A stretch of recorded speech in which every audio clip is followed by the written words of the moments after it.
Hey, brand builder, Rory Vaden here. Thank you so much for taking the time to check out this interview. As always, it's our honor to provide it to you for free.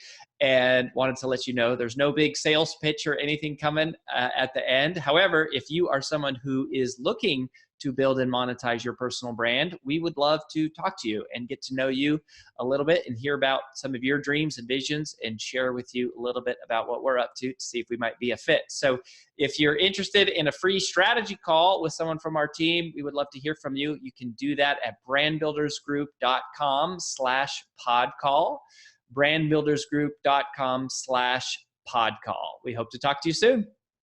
Well, I am sad that I have to have this discussion with you or to share this bit of content, but I'm afraid that I do. I'm afraid that this is necessary. And what we're going to talk about today is how to win a lawsuit. How to win in a lawsuit. It is a reality, unfortunate reality of life that you may end up in a lawsuit. In fact, I remember one time talking to my friend and our client, Kevin Harrington, who is one of the original sharks on Shark Tank. And Kevin said to me, he said, Rory, you'll know you're really starting to get to be successful when somebody sues you. And the more successful you get, the more likely it is that at some point you're going to end up in a lawsuit. And so that's why, go back and listen to the interview that I did with Rebecca Zung on negotiating with narcissists. Such a powerful interview, such a useful and tactical interview to understand just the psyche of who these people are and how they got to be that way. And also to give you some hope and some to have some encouragement, because it can be a very, very difficult situation. Also, her book Slay the Bully is out. It will be out soon. If you're just listening to this podcast, there's still some pre-order bonuses you can get, and some of you, if you're listening to this later, you can check it out, and she probably has some bonuses still available on her site. But we wanted to release this early so that you had a chance to still take advantage of some of her pre-order bonuses. And she's dynamite. She's one of our clients. I've learned a ton from her. She is the preeminent expert in the world on negotiating with narcissists. And so that inspired me to share something that I've never shared, which is just in general. I'm going to share with you 7 ideas for how to win in a lawsuit. And she wasn't necessarily talking about lawsuits, but she is a lawyer and has been a high-profile divorce attorney, and this does come up. And so I wanted to share with you, and I'm going to have to do this one from a little bit of a don't ask me how I know. But let's just say that I have been involved in multiple lawsuits, and it really is, for someone, if you are a mission-driven messenger, if you're someone like that, if you're someone who is in our audience, you listen to this show, this is a really difficult thing, because you may have done everything in your power to never get in a lawsuit. You may have never thought you would end up in a lawsuit, and yet you find yourself in one day, and it can be so discouraging because you'll be shocked at how you're someone who wants to pursue the right thing, and yet you end up in a lawsuit, and it's a very, very scary, can be a very, very scary situation. So I'm going to walk you through 7 things these are 7 things that I wish somebody would have told me, kind of as an entrepreneur before I'd ever had a lawsuit, so that if I had ever gotten into one, which I have been in multiple ones now, that I would have known. Okay. And so here's the first thing. The first thing to know, and I don't know who said this quote, but it's a good one, that sometimes the only way to win a fight is to not have one. And in particular, when it comes to lawsuits, this is one where I really would encourage you to, if you can avoid it, avoid it. The only people who really win in a lawsuit are the lawyers. And I don't mean that in a rude way, but that's, something that people say. And I have found that to be true. And it's not like they win and everybody loses, but but they get paid no matter who wins and who loses, right? They typically are going to get paid. And so they make money in some cases. This is not every lawyer, but something that you just got to know logically is even if you're talking to a lawyer on your side, they get paid the longer the lawsuit goes on and the more time it takes, the more money they get paid, right? So most lawyers are paid hourly, so they're not necessarily aligned with you on an incentive basis. The incentives aren't necessarily aligned to end things quickly, because they make their money from the time that they spend. Now, I don't think that every lawyer nickels and dimes people and tries to like drag it out as long as possible. I'm just saying you got to pay attention when you pay attention to behavior, what people are incentivized to do. And lawyers, most of them that are paid hourly, they're not incentivized to do things the fastest possible way, necessarily. So be aware of that. But the other thing is, now, some lawyers are paid on contingency, meaning it's basically like commission, where they get a percentage of a settlement or the percentage of whatever if you win, and if you lose, they get nothing. And that can be a very powerful person to have in your corner. And it was for us. We had an amazing lawyer, and it was our hourly lawyers who referred us to a contingency attorney for one of the lawsuits that we were involved with, which ended up being a really, really a huge blessing in our life. And I'm so grateful to Doug and other lawyers that we've met along the way who've been important assets and advocates for us in our life. And so but the thing I want to say here is you don't want to get into a lawsuit. You want to try to steer clear of it, because as you're about to hear, it's painful. And it can be it's very financially draining, right? We've spent lots and lots and lots of money, over six figures. We well into six figures we spent on lawyers. And that is a very tough way to lose money. So if you can avoid the lawsuit, swallow your pride, apologize, right? Like make things right. Do what you can to stay out of it. Because sometimes the best way to win a fight is to not have one. And generally speaking, this is the case. And when we get to number 7 here, you'll understand really why. By the time we get through all of them, and especially number 7, you'll understand why. And so that's the first thing. Try to avoid the lawsuit. The second thing, and this may be simple, but it's worth saying, is avoid crazy people. Like as much as you can.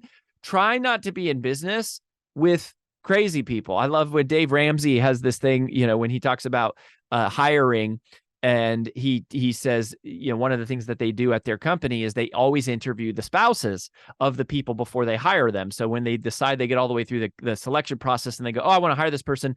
The last thing they do is like go have dinner with the spouse, because they want to make sure not only is the person they're hiring not crazy, they want to make sure they're not married to crazy, as Dave says. And there's a lot of wisdom in that, because you get drawn into the drama of people's personal lives. And that's a part of this when I'm talking about is going, you might think that being around somebody who is crazy on the weekends, or who's a big time partier, or whose spouse is pretty wild, for like whatever that means. The Bible would call it, engaged in wild living, in the story of the prodigal son, right? You might think, oh, that's never going to affect me because that's not me. And I want to tell you that is a naive way to think, that when people are engaged in wild living, whatever your version is of that, I'm telling you that proximity is power. Just like proximity is power, and you can get drawn into good things, you get drawn into the drama of the people around you as well. And you can be a completely innocent bystander to some choices that people make in their personal life that suddenly overtake you, that because you work together, or they're your customer, or you're their customer, or they're your vendor, or you're their vendor, or you're their business partner, they're your business partner, or like their spouse is wild and they're a friend of yours, and it's like suddenly you're in a car together and one of them is driving drunk, right? And you go like, whoa, how did I get here? And a lawsuit can be like that. You can get sucked into things that really don't have anything to do with you. And I'm not just necessarily talking about my experience, but my friends, other entrepreneurs, people I know, our clients, we hear and see a lot of stuff. And so you want to try to just not be around people who engage in wild living and do wild things, because they will pull you into what they're into sooner or later, willingly or not. Like there's a lot to be said for that. And if you have a customer who is giving you a lot of like weird signs in your sales process, don't sell to them. This literally happened to AJ and I. I mean, this has happened multiple times where we will fire a client. And this happened to us recently, where there was some language that a client was using with us early in the relationship. And we're like, you know what? We're not going to do this. We're deciding that we're not going to work with this person, and we unwind it because it's not worth getting involved with people who are super high drama, that have absolutely outrageous, unrealistic expectations, who lose their temper, people who fly off the handle, people who are doing crazy stuff in their personal life. It's like, to the extent that you can, try to stay away from crazy. Try to stay away from dramatic. Try to stay away from unreasonable, and try to stay away from just like outlandish, exotic, like, I just use the biblical term wild living, because you get caught up in that even if you don't mean to. So that's the second thing. The third thing, and this is something this is one of the most tactical pieces of advice I wish somebody would have told me. They say, Rory, you're going to be an entrepreneur. You're going to be in a lawsuit at some point. Don't read the lawyer letters. Don't read the lawyer letters. So here's what happens in a lawsuit. Once you get to the point of like hiring letters, these lawyers, before they get to court, a huge part of the negotiation is trying to generate emotion and get you pissed off and angry and scared and like frustrated. And because they know that the more emotion they stir up in you, the more likely you are to acquiesce to their terms. Right? So if somebody can make your life, it's part of my language, if someone can make your life a living hell, they know by doing that you're going to be more likely to want to just end it quickly, or to surrender, or to give up, or to give in, or to quit. And so a huge part of the letter writing that happens back and forth, it is nothing to do with truth. It has everything to do with getting you pissed off and emotion, and they will lie. And this is something that has been very sad for me. I've been involved with situations where I could not imagine people that would lie through their teeth, blatantly lie. And they will do it just to get their way, to win at all costs, to take advantage of you. And one of the things they'll do, and a lot of times what people will do, if they're skilled in legal battles, they will hire the nastiest, scariest letter writing attorneys, and they will hire them for the skill set of being able to intimidate you and scare you and threaten you and twist the truth. And those letters are not like part of evidence. They're not like things that get they're not like admissible in court, but this is how it works. And so when they send a letter and you read it, you think that what this is a matter of settling what is the fair thing, and it's not that, right? If you are somebody who is a naive, heart-centered, service-centered, mission-driven messenger, and believe me, that is me. I operate from a sense of altruism and a sense of service and kindness, and believing that if I treat people nicely, it'll come back to me, and that's worked really, really well. But it is also a place where I've had to learn a hard lesson that people will play on that, and they will threaten you, and they will lie, they will twist the truth to make you feel like you are the person who has done something wrong. And they do that as a negotiation tactic. And so part of why you need to have a lawyer is so that you don't waste your time reading the letters, because the letters don't have to be factual whatsoever. And so related to that, I would say don't take things personal. This is part of number 3, is like once you're into a legal situation, don't take things personal, because they're trying to make it personal. They're trying to get a rise out of you because they want you to resolve the situation. They want you to acquiesce. They want you to want to surrender. And so the more objective and logical and unemotional and even keeled you can remain, the better off you're going to be, just mentally and emotionally. And again, that's why it's like, if you can avoid a lawsuit, avoid the lawsuit altogether.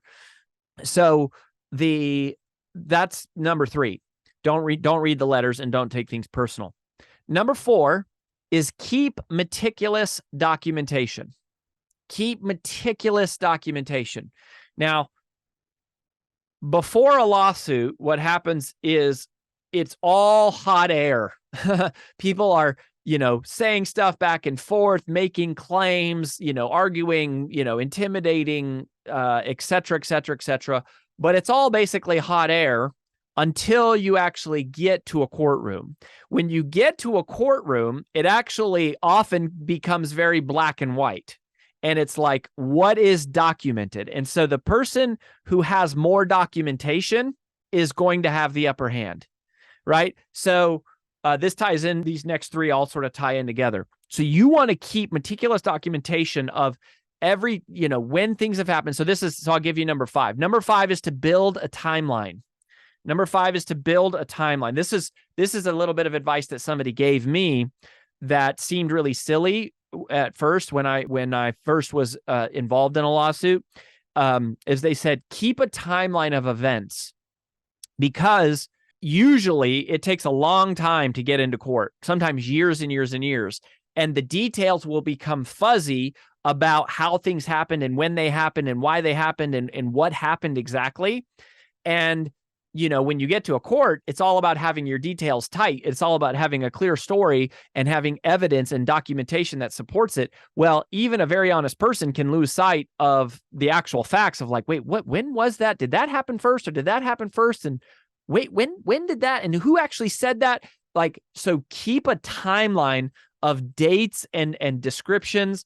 The moment you realize things are turning south with a relationship, and you go, hey, this might be heading towards a lawsuit, or this is starting to head towards getting lawyers involved, build a timeline. And if you're in one now, go backwards and reconstruct a timeline of exactly what happened, because even as you can keep a documentation of the timeline of events, it'll help you remember important details that you forgot, and it'll help you corroborate things. And so build a timeline, because it also will help you refute things when the other side is intimidating you and scaring you and blowing hot air and like doing all these things. When you have a timeline, you go, hey, if we ever get into court, even though they're saying nasty things in the letter, and that's why I say don't read it, because it's like, it's not at all about being factual. It's just about getting you emotional. But when we get into court, you go, yeah, I'm not going to be worried about that, because I can prove it, because this happened, and then I can document all of it, right? So keep meticulous documentation, and part of that is building a timeline. That relates, and when I say meticulous documentation, this ties into number 6. Have contracts. Have dates, keep your contracts, keep your email threads. If you start to think that something is heading towards a lawsuit, then do the work now of going back and extrapolating all of the email correspondence and keeping all of the written correspondence.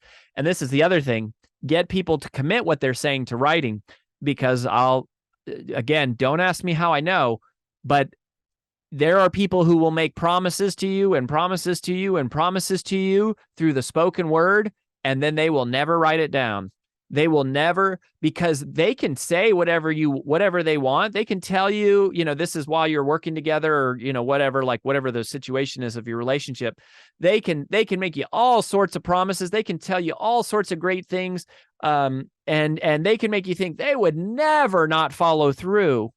But I'm telling you, this has not only happened to me personally, where they have said something, I've completely believed it, and then they flat out lied, completely lied in a court of law. They've lied.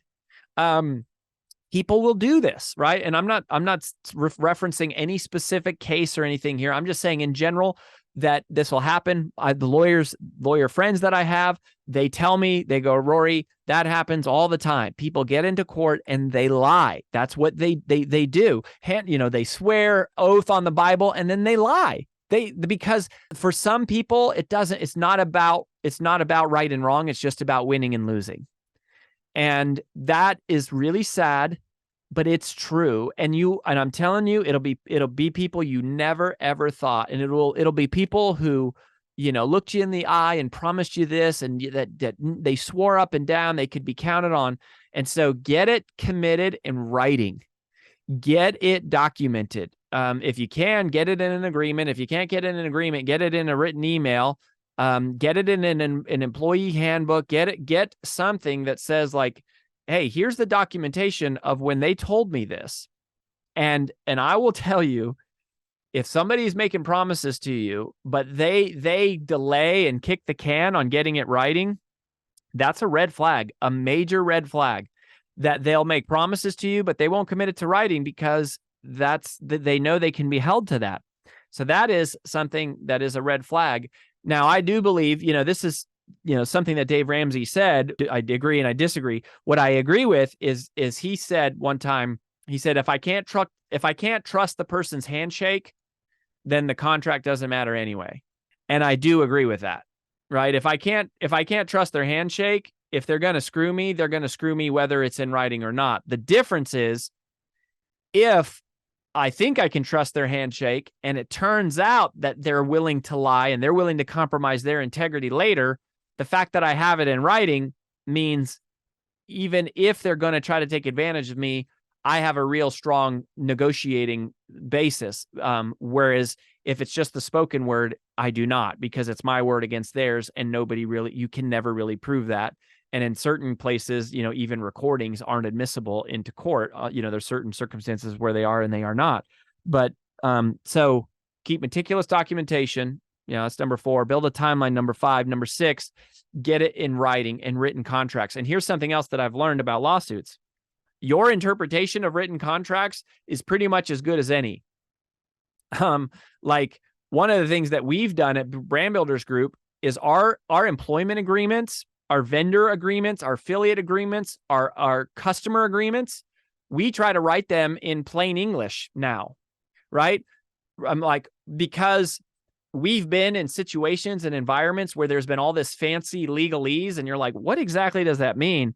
And then you get to court, or you get into, a settlement discussion, or you get to negotiations, and nobody really knows. Like it's completely up for interpretation. So the mistake, another naive mistake that I made, is I kind of assumed, like the lawyers will be able to interpret this. They'll know exactly what that means. And then they read it and they go, no, I think I feel the same way as you. When I read it, I think the same way. And I'm going, well, why is it written in such crazy language? Right. So one of the things that we've tried to do is a part of attempting to avoid lawsuits, right? We don't ever want to have to sue anyone. We certainly don't want to be sued.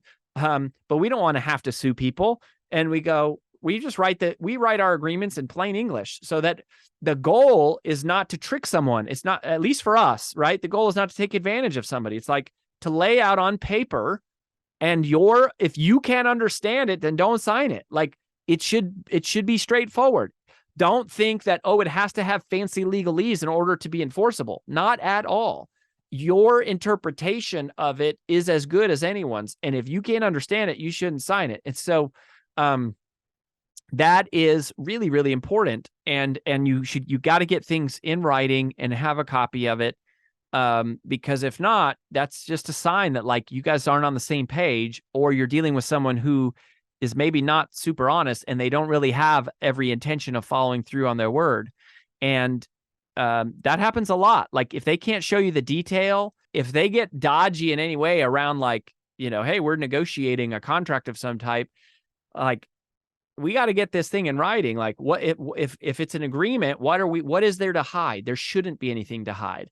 But just beware of that and get it in writing. And then, number 7, and this is the part that's most heartbreaking to me. And I hate having to share this, but if I've been involved in multiple lawsuits, I've been on the board of organizations that have been involved with lawsuits. I have lots of friends who have been involved in lawsuits or, been in lawsuits. And when I say lawsuits, it's like, sometimes it goes to court, sometimes it gets settled and resolved, sometimes it's just a bunch of threatening lawyers back and forth, and it comes to some agreement. Sometimes it's just nasty people saying, if you don't do this, I'll take action. But all of those things, unfortunately, what I have found is that it's not really about justice. It's often the person who wins is often not the person who is right. It's often not the person who is ethical. Unfortunately, the person who wins typically is the person who has the most money and who has the longest timeline. Because if you have a lot of money and you can pay a lot of lawyer fees, you can scare people, you can intimidate them, and you also can drag things out. You can appeal things. You can delay things.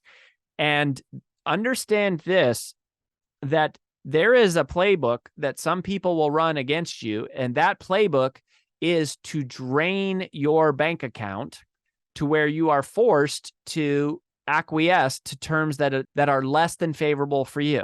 It is one of the most heartbreaking things I've ever experienced, to be involved with people that you trust and that you think are good people, but to then watch these scenarios where there is a playbook that they're running just meant to drain the other side of cash. And this happened. And here's another thing you should do. You should watch Suits. I know this is silly, but if you're involved in a lawsuit, you should watch the TV series. It's called Suits. It's an amazing show. It's really, really a fun show. But if you're new to lawsuit, you've never been sued, or you've never sued someone, and you find yourself where you have to, you should watch that show, because it teaches you a lot of just how it works. And you see like, oh, nobody is actually interested in figuring out what's the right thing to do. No one is really interested in fairness. It's just about winning. And it is really, I hate to paint such a sad picture of humanity, but that is how it often gets to. And that's why it's like, if you can avoid the lawsuit on the front end, do it.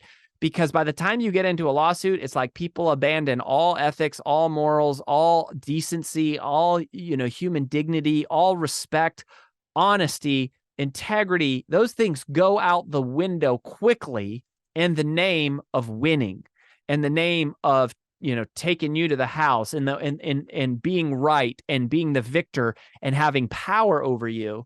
This is not just, these things I'm sharing with you are not just from one episode in my life. These are from having multiple episodes, multiple experiences, some more involved and more painful than others, but witnessing them.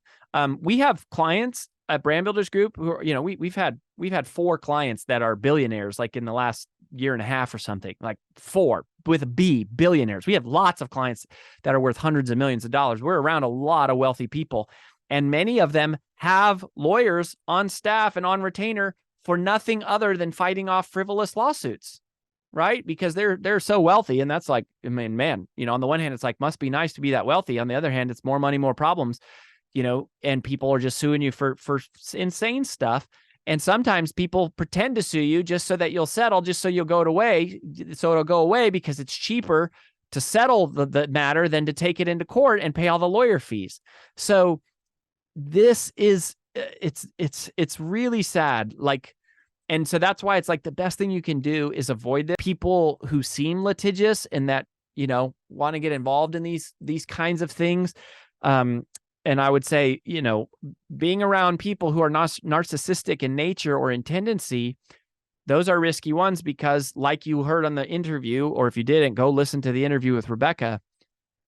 They're very serious about just demonstrating their power over you, their control over you. And in many cases, it's even more about that than money. They want to own you. They want to defeat you. They want to, in a way, it's like they want to kill you, even though they may not want to physically kill you. It's like they want to see you cry. They want to see you squirm. They want to destroy you. They want to destroy your reputation. And it's like, it's not actually about who was right or what is fair or even what the law says. It's really about who has the ability to persevere longer. And a lot of that has to do with how long can you be peaceful? How long, how long can you handle all these nasty lawyer letters and not get upset? It's also how long can you be peaceful knowing that you have a lawsuit going on, which is not, it consumes a massive amount of stress. It creates a lot of stress. And the other one is who has the longer financial runway, right? If someone has a financial runway, and I would say, I would add this to the conversation. Not only would you try to avoid a lawsuit, I mean, try to avoid getting into one with somebody or being around people who might get you into one, but do the right thing yourself. Try to abide by contracts, right? If you make a commitment to do something, do it. Because you don't want to be on the receiving end of a breach of contract. It's like, it comes down, on the one hand, you would say it comes down to integrity, but unfortunately it doesn't. Unfortunately, people can sue you for anything, and they can really make your life miserable, even if you did, not only if you did nothing wrong, but even if you do everything right, they can still make your life miserable. And so a lot of it just comes down to the people and treating people with kindness and treating people with respect. And I would say this too, like the harder you punch, it's typically the harder they're going to punch back. Like if you get into a lawsuit, it quickly spirals out of control. And that's why it's like, I think the strategy is to neutralize, right? Like neutralize to the best you can. But I've been a part of multiple scenarios where it was like, I was doing everything that I could to neutralize it, to go, here's how this could go down very amicably. Here's how we can end this quickly. And sometimes people don't want to. They want to bury you. They want you to hurt. And many times they're willing to do whatever. And I know that's not a great picture of humanity, but that's where it's like, you want to stay out of this if you can. But if you can't and you get involved, try to stay logical, try to neutralize, and keep documentation. And, build the timeline, get the contracts in writing, keep your email threads, go back and audit that. And, I'll say the other thing is be nice, and be nice. Even when they're being mean to you, be nice, because if you end up going to discovery, and this has happened to me before, where they can make claims that you're saying all these nasty things. If you go into discovery, the court can say, give me your phone, give me your email accounts, give me your bank accounts, and they get to audit all of them. And that has happened to us. And we've been in a scenario where somebody swore up and down that we were doing some things and saying certain things. And that happened. They got to go through all of our email, our financial records, our phone accounts. It sure served us well when they came up completely empty. There was no cussing. There was no, we weren't doing the things they were saying. We weren't saying nasty things about them. And, for them to be left empty-handed shows a lot about our character. And, that was important to us just because it's the right thing to do, but it also can play really, really well, right? So you certainly don't want to be firing off nasty emails about people to them, or even internally to your friends and your family, or, other people in the company. Like, that will come back on you. So those are some things. Those are 7 ideas for how to win a lawsuit, and namely, by winning, we're saying try not to have it and try not to get wrapped up in it. And so I do think ultimately kindness and treating people and integrity is the best strategy on the front end. And then, once you get involved, you're trying, if you get sucked into it, and in multiple cases, we've been pulled into it where it's like, we were either a innocent kind of third party that got pulled into something, or somebody came after us. And I do believe where it's like the truth will set you free. In every scenario, the truth has set us free. And one of my biggest philosophies in life is to live a life that stands up to the scrutiny of transparency. To go, if someone did audit everything and they did get access to look at your phone records and your email and all of your text messages and where you're spending your money, to go, I'm not willingly going to turn that over to somebody just because I don't want to and because it's private. But that if somebody did, you go, I have nothing to hide, right? Like, go ahead and look at my internet browsing history. Go ahead and look at my bank account. Like, go ahead and follow, put a private investigator and follow me around. You're going to see that I'm an honest person. I'm not taking advantage of people. But that doesn't mean people won't try to take advantage of you. It doesn't mean they won't lie. It doesn't mean they won't say horrible things to get you, fired up. It doesn't mean that they won't waste their money just to try to get you to burn out all of yours.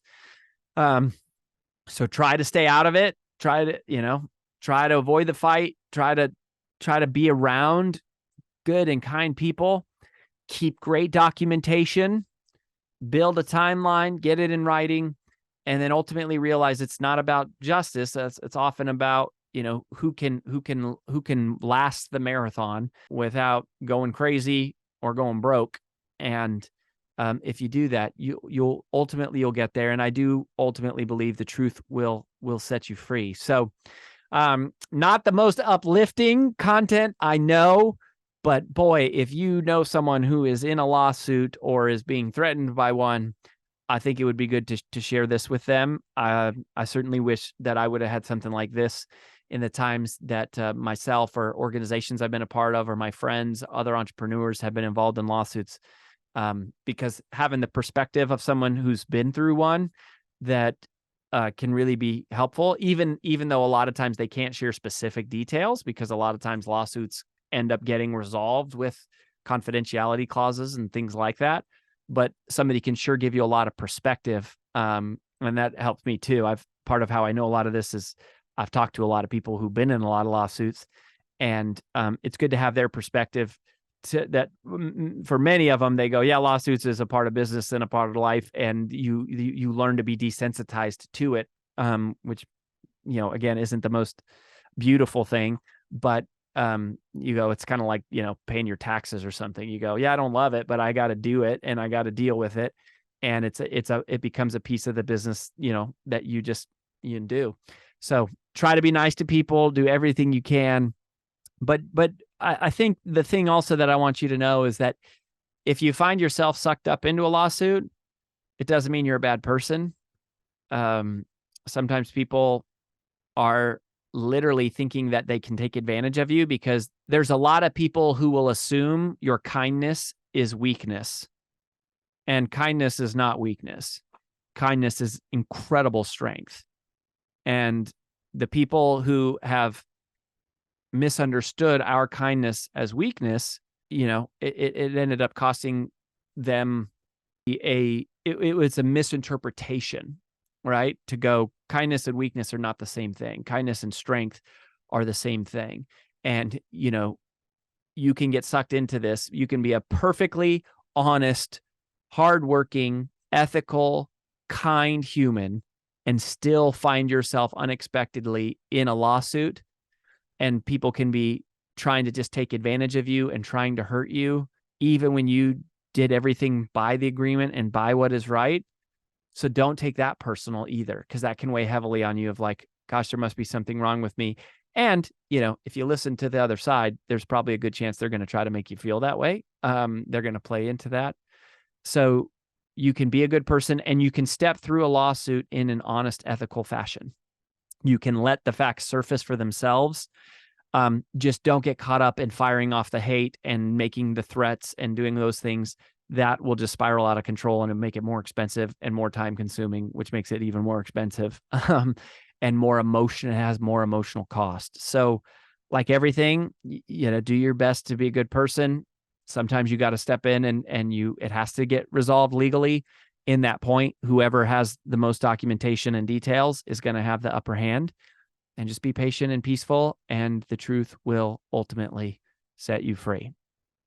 I hope that's encouraging to somebody out there right now who needs it either today or someday in the future. And thanks for being here. We'll see you next time.